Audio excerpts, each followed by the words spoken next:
it's not about, the technical component. It's about, speaking to what people in their hearts and minds wake up every day worried about and excited about, and how do you sort of thread, the momentum of sustainability across the organization through that.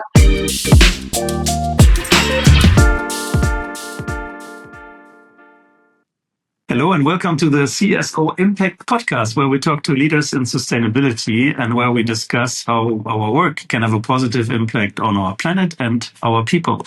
I'm your host, Harald Neidhardt, and I'm here together with Sarah Chapman today. I'm happy to say hi. She's a Global Chief Sustainability Officer of Manulife, and she's also one of our top 20 nominated CSOs of the Americas, of North America. Welcome, Sarah. How are you today? Thank you so much for having me, Harald. I'm really excited for the conversation. Fantastic. So we will explore your role within the organization and some of the views that you have. But let's talk about Manulife, maybe in the beginning. You are, I think, calling from Toronto, where headquarters is. Tell us a little bit about the company and your main, maybe also the reach where you are active. Absolutely. So Manulife, also known as John Hancock in the U.S., is a global life and health insurance company, as well as a global wealth and asset manager. So we operate in markets all around the world, headquartered, as you said, in Canada, but operating in Canada, in the U.S., and many, many markets in Asia, as well as in the U.K. So a real sort of global footprint for our organization. Fantastic. And John Hancock is obviously the famous synonym for signatures. I think I lived in Connecticut for a while, and there's some kind of connection with John Hancock. I think there's a Hancock building in Hartford, Connecticut. I'm not sure anymore. So, but this is a fascinating insurance. You're obviously in touch with all industries, although you're not producing yourselves. Tell us a little bit about maybe your sustainability mission, if you will.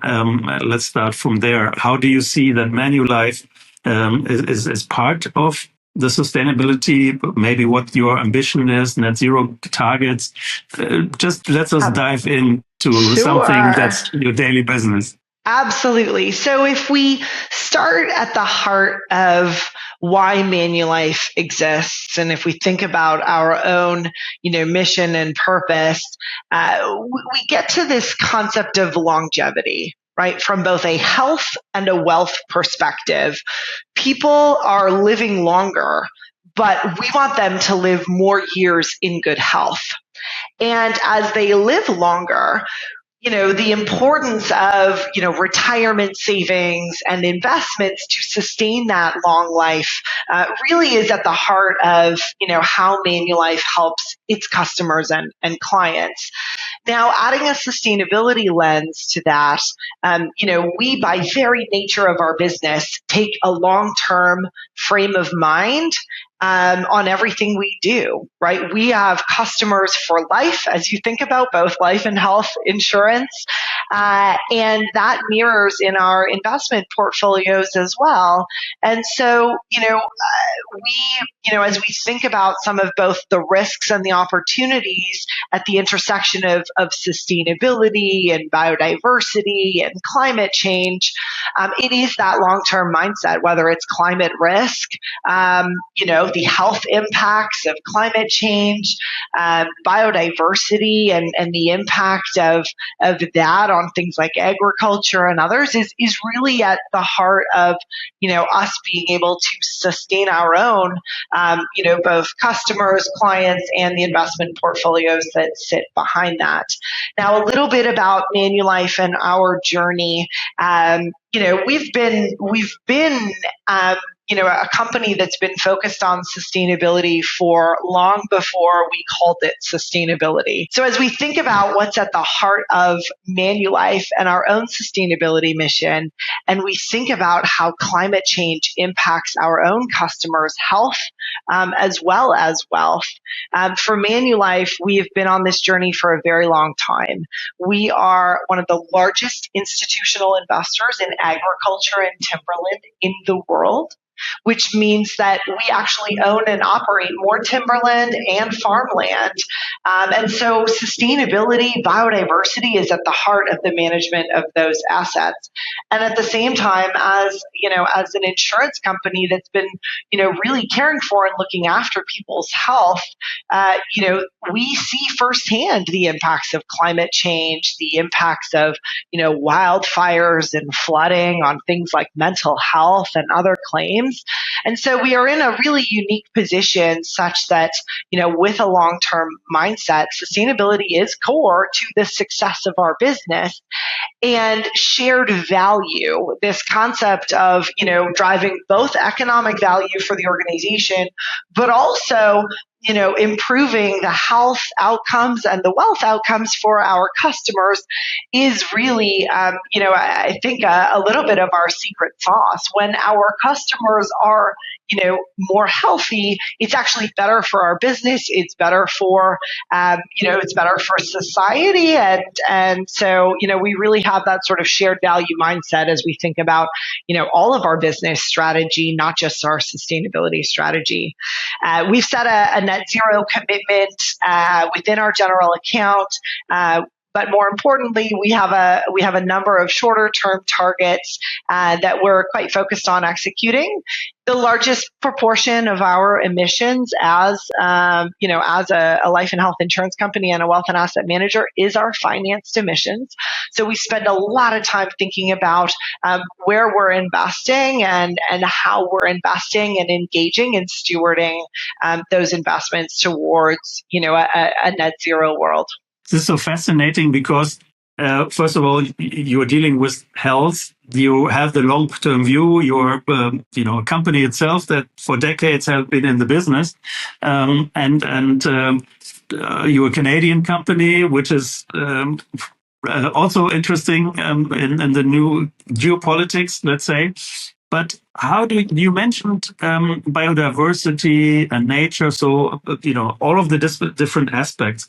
Is there some initiatives that you can maybe mention that you are driving, or which maybe in the last 1 or 2 years or currently is something that you're actively involved in? Yeah, so let's take timberland as an example. We've been investing in timberland as an asset that that drives financial value through the harvesting of the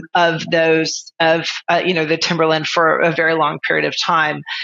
Many years ago, we stepped back and thought, there is timberland and forestry out there that actually can serve a dual purpose. We can both maximize the returns on the financial on the true sort of harvesting of the wood, but also thinking about how do we maximize the carbon sequestration. So choosing forests that may actually serve both purposes, have perhaps areas that wouldn't necessarily be perfect from a harvesting perspective, but actually are going to help maximize that carbon sequestration. And when you put both of those two components of value together, you can actually create a really compelling investment proposition whereby you have the financial returns from the traditional timberland, but also have these carbon credits or carbon insets that can go, particularly for institutional investors, towards net zero goals they may have. And so, we think about that as sort of impact first investments that have both a financial return, but are also, again, really achieving, net zero goals as well. Speaking of net zero, so what is maybe your net zero target ambition? So we've set a net zero by 2050 ambition. Again, noting that this is within our category 15 financed emissions. We also have a scope 1 and 2 absolute emissions reduction target, 40% by 2035. Now, for us, we are actually already naturally carbon neutral because of those timberland assets. And so, that absolute emissions reduction on our scope 1 and 2 side, is a desire for us to really see those emissions come, in the real economy and help bring down our overall emissions profile in our operations.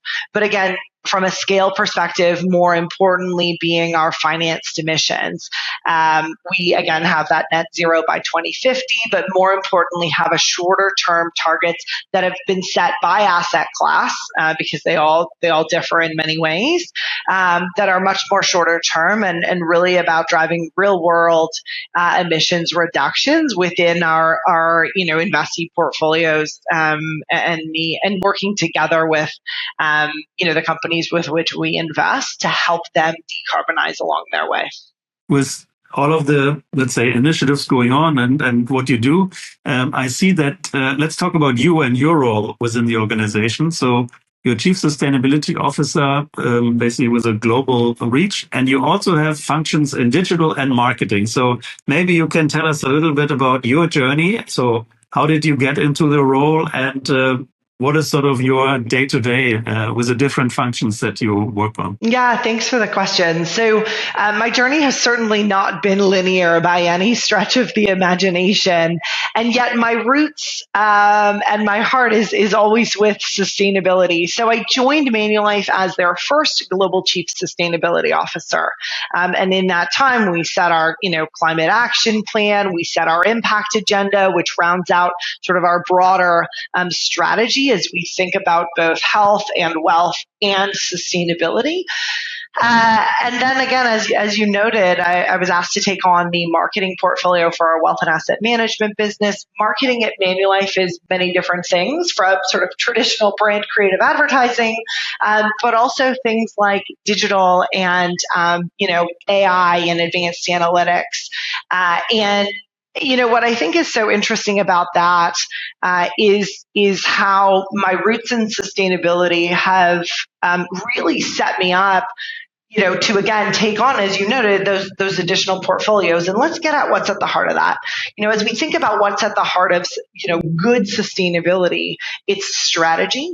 It's storytelling, it's transformation, it's innovation, and it's being able to translate, in some ways, some very technical and complex concepts to a wide variety of audiences, whether it's colleagues, senior executives, investors, rating agencies, or others.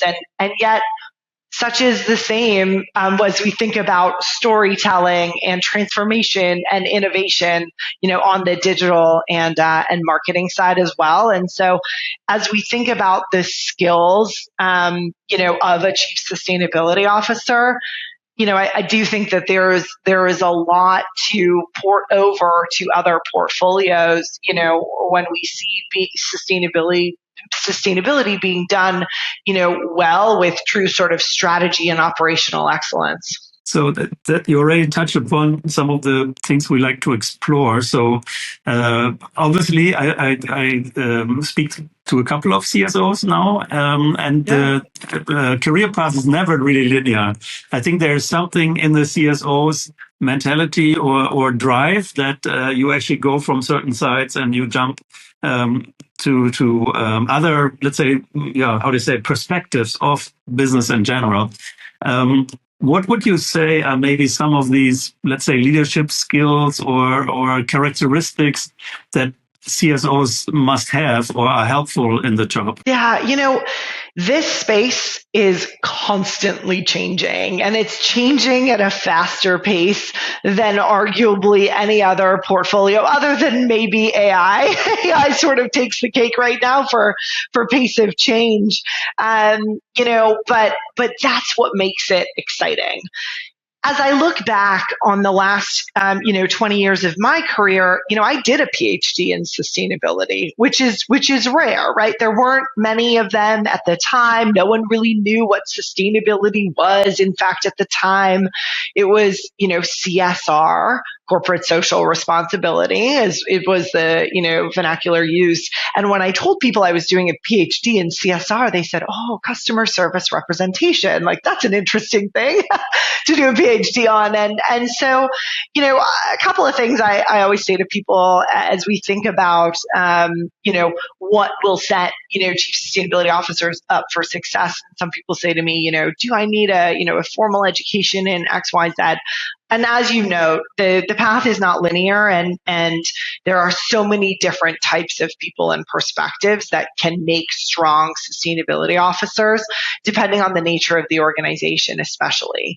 So in some cases, it's very operational, and people who come from that sort of operational and technology mindset is really, really strong. In other cases, and in other parts of sustainability, it is about communication and storytelling and reporting and being able to communicate. Those soft skills of communication, become incredibly important. We see it more and more embedded as we think about it as a lever of value for an organization, embedded in strategy. And so you do see people coming through, with, both management consulting and strategy backgrounds. But if I step back and I think about the characteristics, because of that constantly changing landscape, it is, to me, about adaptability and curiosity. Right? You have to be able to adapt to the different, regulations that might be coming into play, the different geopolitics that might be coming into play, the different frameworks and other things, that are coming in, and be able to adapt and be a bit of a chameleon depending on the situation that you're in. And then the curiosity, right? You have to have a lifelong learner mindset and approach. And I always say to people, yes, I did a PhD in sustainability, but the best way to learn about sustainability is not to go back and do that PhD necessarily, but it's to read the news and the frameworks that are coming out, because literally year over year, it is changing. And so there's, to me, that opens up a world of possibilities for anyone to become, or to get into the space of sustainability, because, it's really real time in terms of, the knowledge and expertise that someone may need. So curiosity obviously drove you to be one of the pioneers to have a PhD even in the field when people maybe were not aware of that, whether it is. So what's your curiosity or your curious mind tell us about the next 5 years? So where do you think the role of the CSO, or how is it evolving? What's on your mind for that? Yeah. And as we look to the next 5 years, I look back at where we've come over the last 5 years, and there's certain trends that I think will continue. So the integration of sustainability into both core business and core strategy is critical, right? No longer does this sit side of a desk, and sort of isolated from the organization, right? The more that we can pull these principles into every aspect of the way that an organization operates, whether it's about thinking about its supply chain or product development or investor relations, there's so many different, angles and ways that this gets embedded. And in some ways, maybe the chief sustainability officer role becomes, embedded in strategy or in business development or in regulatory. So there's many ways that it may play out. Another trend that we've seen is certainly that sort of regulatory and disclosure landscape. And actually Asia is the most interesting, market right now for us. Asia is moving exceptionally fast on sustainability regulation. And we've seen obviously Canada and the US, go at different paces there. But I think that regulatory and disclosure piece will become more of a steady state.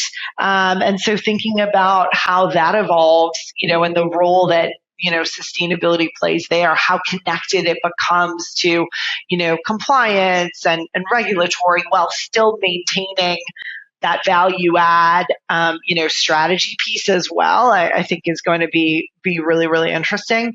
And probably, at the heart of, I think, the opportunity for sustainability is to really lead that organizational transformation in the right company, in the right industry.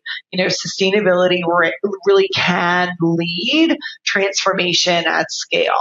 And there's a lot to learn about the sustainability journeys that companies have been on, setting goals, ensuring the organization is aligned and accountable on those outcomes. Those are muscles that we can apply to broader transformations. The last thing I'll say is, I think we all need to be thinking about what is the role that AI will play. In our future, and I think as sustainability practitioners, we absolutely need to be thinking about that. Is there already some indication where you see AI, I don't know, tests and pilots coming in, or is it just by a curious staff member who says, look, I typed this in and this comes out, or is it getting practical already? I know there are startups who are doing AI things and they work on helping ESG reports. And so on. But is that already, where do you see AI now, and where can it go? Yeah, I mean, we're seeing it, again, operationally, as we think about, for us, right, timberland and agriculture and real estate, there's some phenomenal technology out there that is really sort of helping with data, with, the management of those, natural capital assets that are going to further, real operational sustainability in a really positive way. At the more sort of corporate back end, we do see AI being used a lot in terms of content, creation, content, reviews. So I think from a data perspective, it's going to help accelerate some of the pain points that we have in sustainability right now, such as, the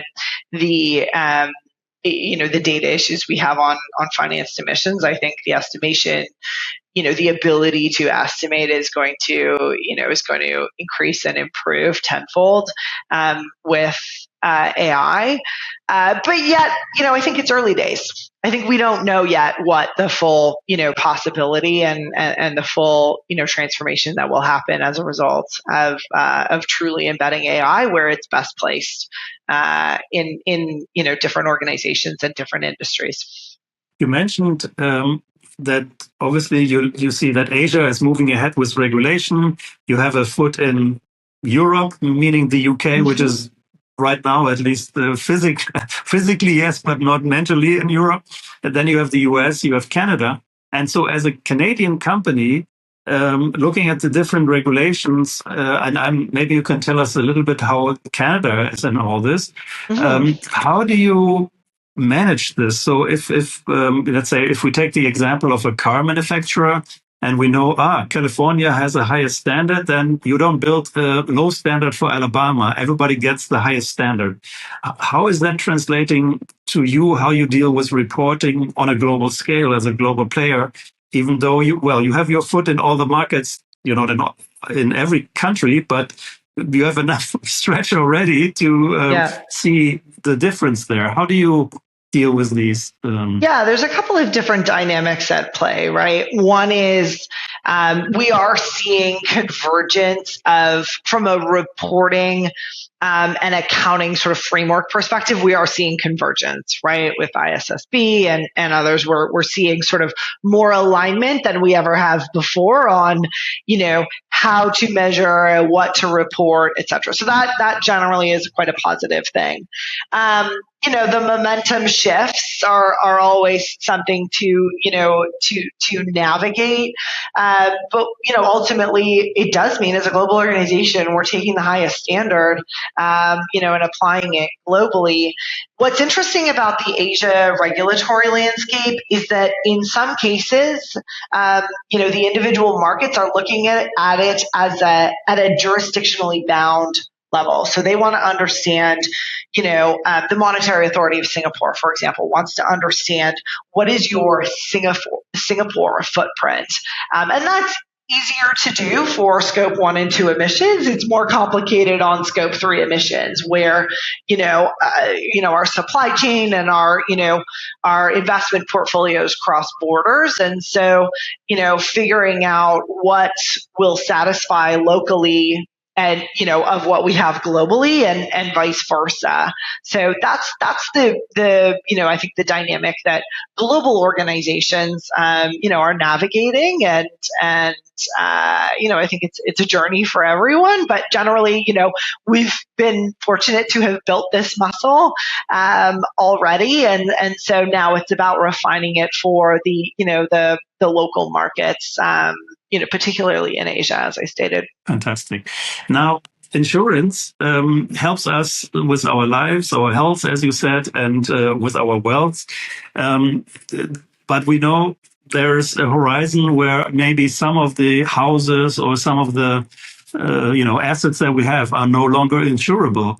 So how do you go into these scenarios? Or obviously, it's like at one point you probably have to get out of certain businesses or areas.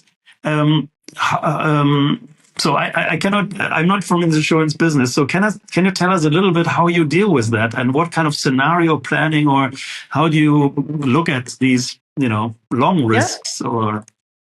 Yeah, I mean, if there's one thing that insurance companies are good at, it's looking at the data and looking at the long-term implications of anything that might be coming. Certainly, your sort of commenting questions get at the effects of climate change, and we're certainly seeing that on the property and casualty side of things. So property and casualty insurance is certainly going first in terms of seeing and being able to sort of map out what are those effects. Life and health, is a bit of a longer tail, and yet we've been navigating life or health impacts and outcomes over the course of the 125, 150 years that Manulife has been around, as are all insurance companies. A couple of things I would say on that. Data is key. And the data is getting better and better. And, there's a lot of industry, collaboration to, figure out what are the effects of different elements that we're seeing. So, generally, again, data is our best friend and the better data we have. But again, I bring it back to that shared value comment whereby, if we can help our customers live healthier, longer, better lives, it's better for us as an organization, both economically for our customers, our shareholders, and our communities. And so that's what we're really focused on. Manulife is a leader in what we call behavioral insurance.